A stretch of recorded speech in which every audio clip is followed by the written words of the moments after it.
another video of digital circuit.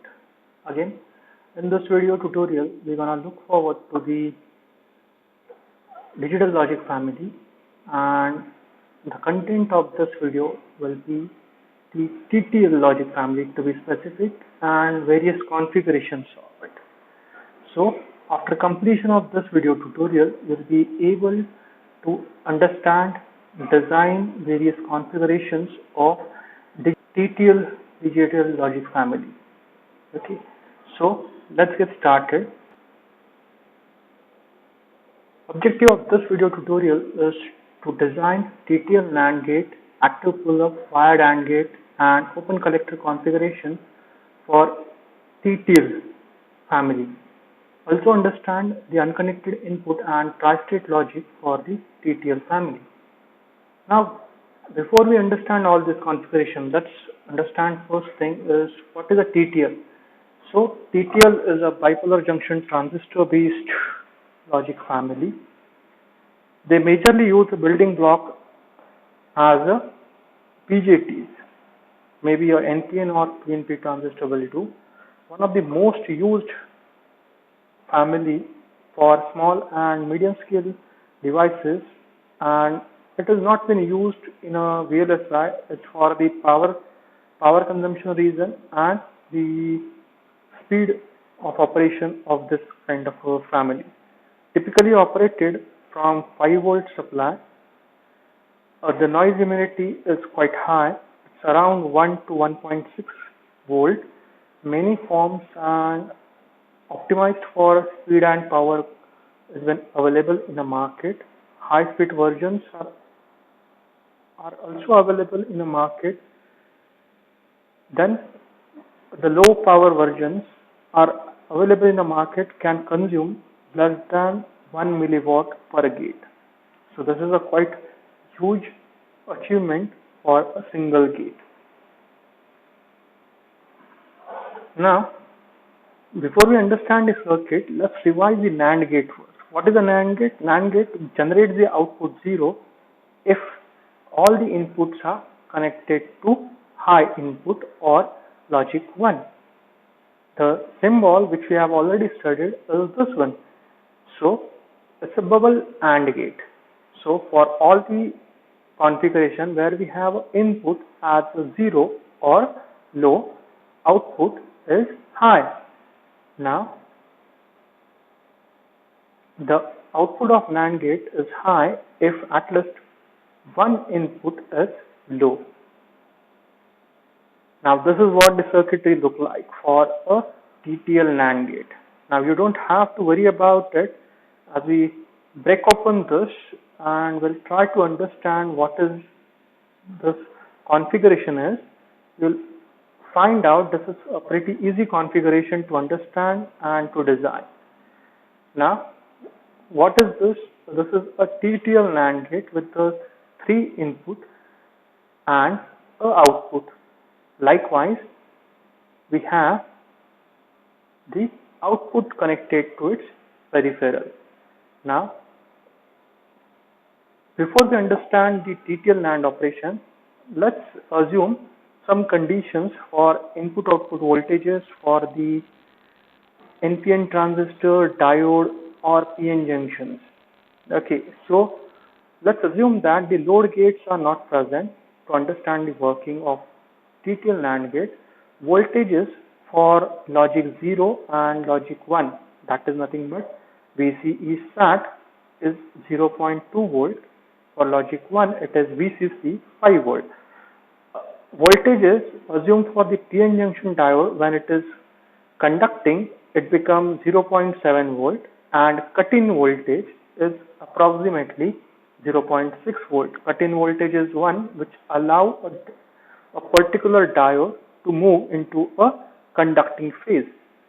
Transistor, the VBA saturation is 0.8 volt and VCE SAT is 0.2 volt. Preferably, if you could write it down somewhere or take a screenshot of this video, because this is what been required in further explanation. Now let's understand the operation. TTL operation. Now, when VBE is forward bias, that is V base to emitter is forward bias. What will happen? Then we'll have VB1, that is the voltage at this point, is equal to VBE plus this 0.2 volt connected through a battery for a ground purpose. So total voltages at this point will be 0.7 plus 0.2, that equals to 0.9. Now, if one of the input is low, that is nothing but the input is 0.2 volt, this is what the voltage available at point B1. Now,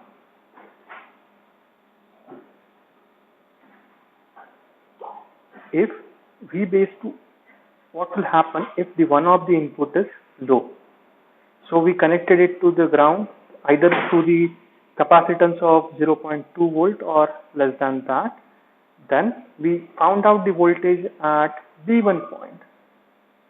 Now we need to find out what will happen, the effect of voltage B1 on T2 and T3. How do we find out? So VB1 is responsible for driving this diode, that is base to collector, plus it is also responsible for driving the transistor T2 and T3. Now for a base collector junction of T1, that is nothing but this transistor, to be forward biased, T2 and T3 should be conducting.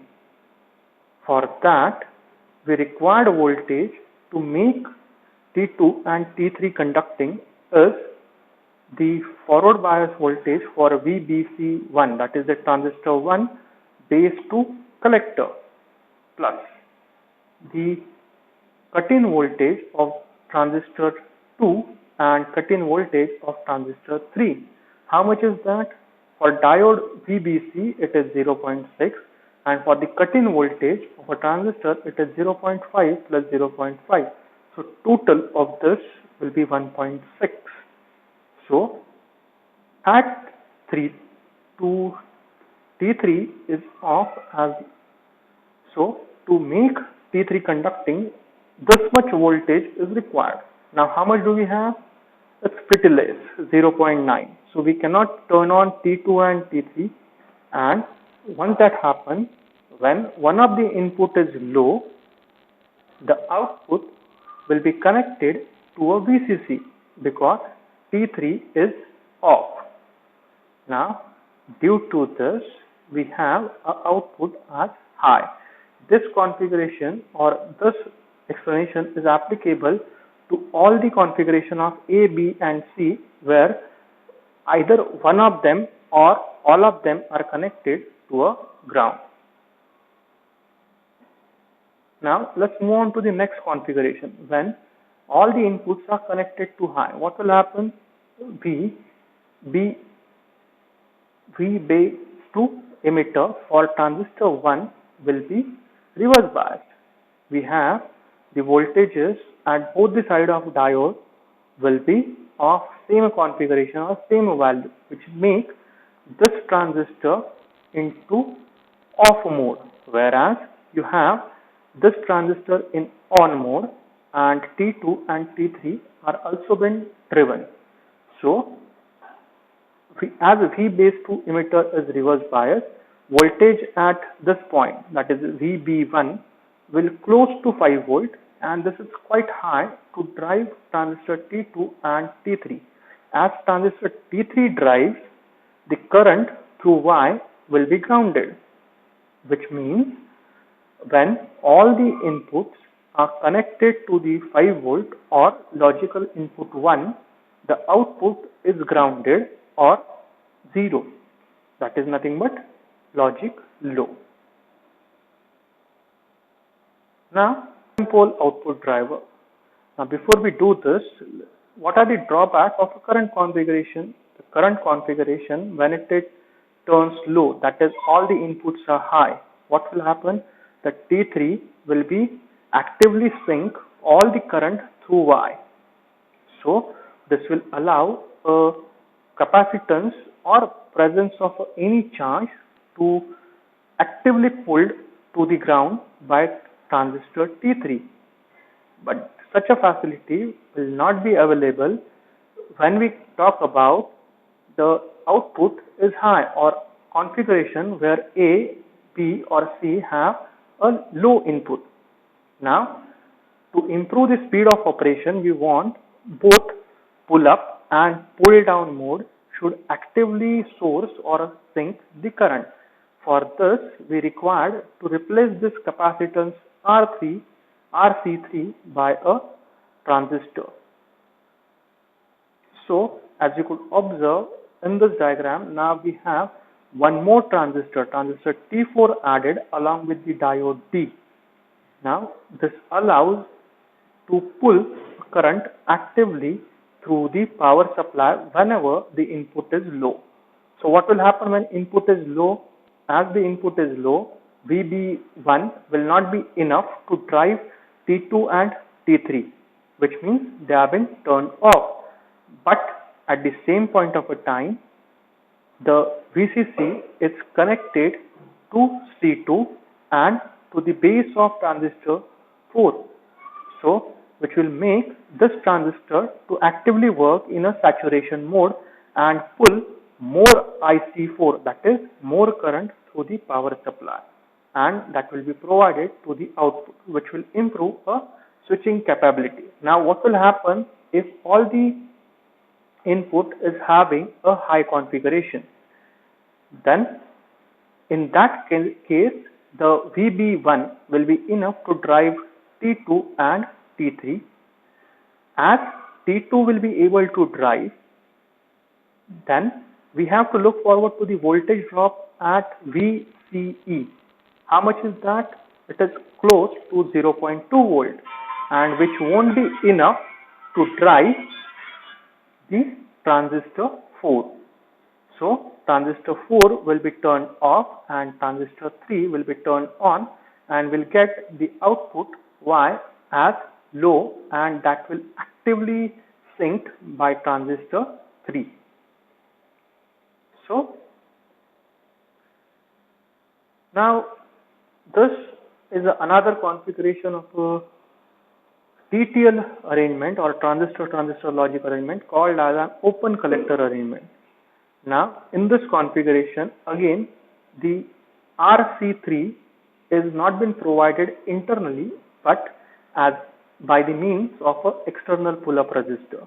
Now why this has been done? The entire configuration, if you look for, is very much similar, and you don't have to look forward to this. But to improve the ability of this gate to provide a current and to allow this IC current to does not overheat or burn out the corresponding IC due to the loading problem, the external pull-up resistor are been used. So we have to bring this RC3 externally, and this will allow to drive more and more number of logical gate with the help of a external battery supply and a pull-up resistor. This pull-up resistor will act as a current limiter for the output side. This is called as an open collector arrangement. Now what will happen if I have unconnected inputs into the TTL configuration circuit? So as you could observe in the diagram 1, we have a TTL gate but having signal A, signal B, but does not have a signal for the third configuration.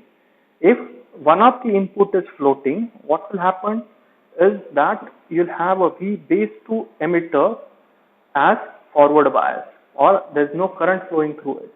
So this will act as good as it is connected to VCC. So all the floating or unconnected inputs are treated as logical 1.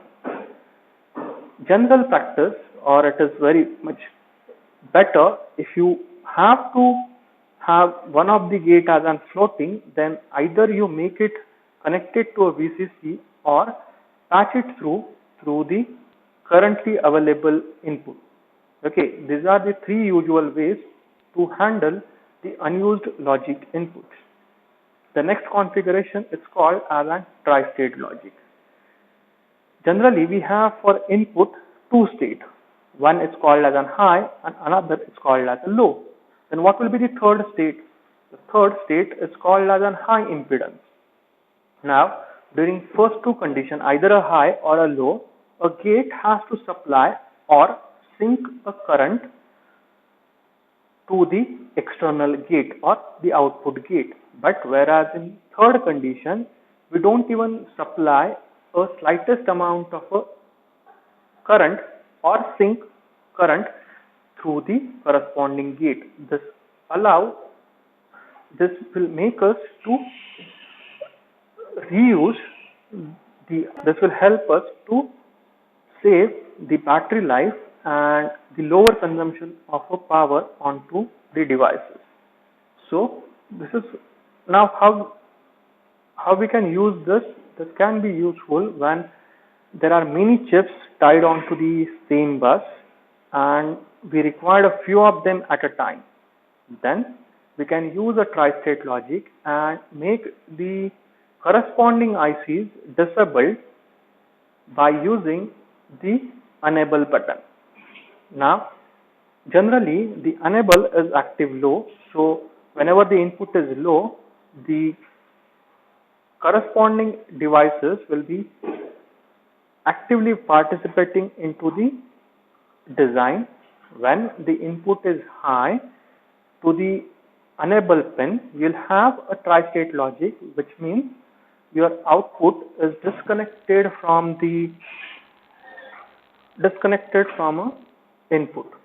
Submit a quiz assignment on this video tutorial onto a Google Classroom. The references used for this is the Modern Digital Electronics by R.P. Jain, chapter number 4. Thank you.